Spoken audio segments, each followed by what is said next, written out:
संपदा जी का पूजन। संपदा जी के डोरे की कहानी। चैत्र मास की कृष्ण पक्ष की प्रतिपदा को धन संपत्ति की देवी संपदा जी का डोरा बांधते हैं तथा वैशाख मास में कोई अच्छा दिन देखकर डोरा खोलते हैं। डोरा बांधते समय और डोरा खोलते समय व्रत रखकर कथा सुनते हैं। व्रत में पूजन करने के बाद दिन में एक बार हलवा पूरी का भोजन किया जाता है। डोरे में 16 तार और 16 गांठें लगाकर हल्दी में रंग लेते हैं। ये संपदा जी का डोरा होली के दूसरे दिन सुबह सुबह लिया जाता है। आओ इसकी कथा सुनते हैं। हमारे देश में एक राजा हुए थे नल।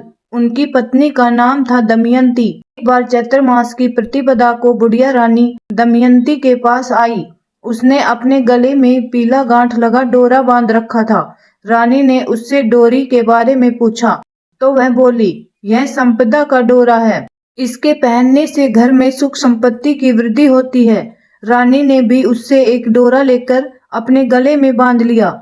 राजा नल ने रानी के गले में बंधे डोरे के विषय में पूछा तो रानी ने बुढ़िया द्वारा बताई गई सारी बात बता दी। राजा कहने लगा, तुम्हें किस चीज की कमी है जो तुमने डोरा बांधा है? इतना कहकर रानी के मना करने के बाद भी राजा ने उस डोरे को तोड़कर फेंक दिया। रात्रि में राजा को स्वप्न में एक स्त्री बोली, मैं जा रही हूँ, तथा दूसरी स्त्री बोली, मैं आ रही हूँ। इस प्रकार 10-12 दिन तक रोज यही स्वप्न आता। राजा उदास रहने लगा। रानी के पूछने पर राजा ने रानी को स्वप्न की बात बता दी। रानी ने राजा से दोनों स्त्रियों के नाम पूछने को बोला।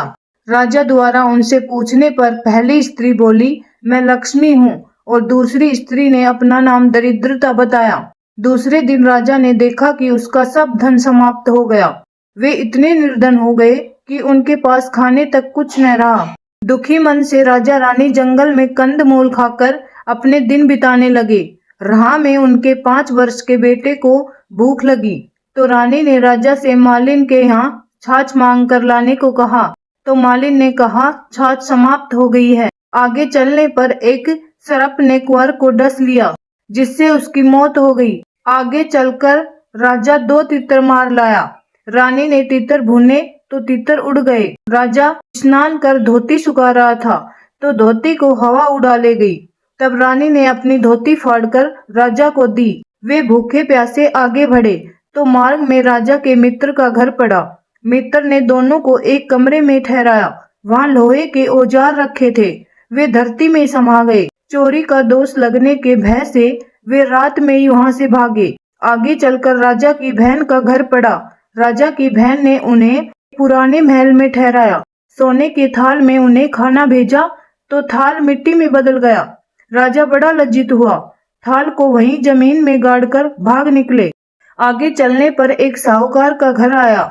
साहूकार ने राजा के ठहरने की व्यवस्था पुरानी हवेली में कर दी। वहाँ पर खुट्टी पर एक हीरों का हार टंगा था। पास ही दीवार पर एक मोर का चित्र बना था।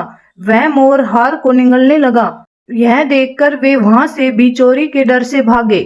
अब रानी की सलाह पर राजा जंगल में कुटिया बनाकर रहने की सोचने लगा। वे जंगल में एक सूखे बगीचे में जाकर ठहरे।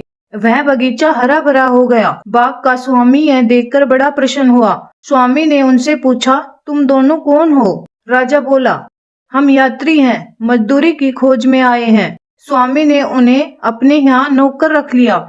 एक दिन बाग की स्वामिनी बैठी बैठी कथा सुन रही थी और डोरा ले रही थी। रानी के पूछने पर उसने बताया कि यह संपदा का डोरा है। रानी ने भी कथा सुनकर डोरा ले लिया। राजा ने रानी से पूछा, यह कैसा डोरा बांधा है?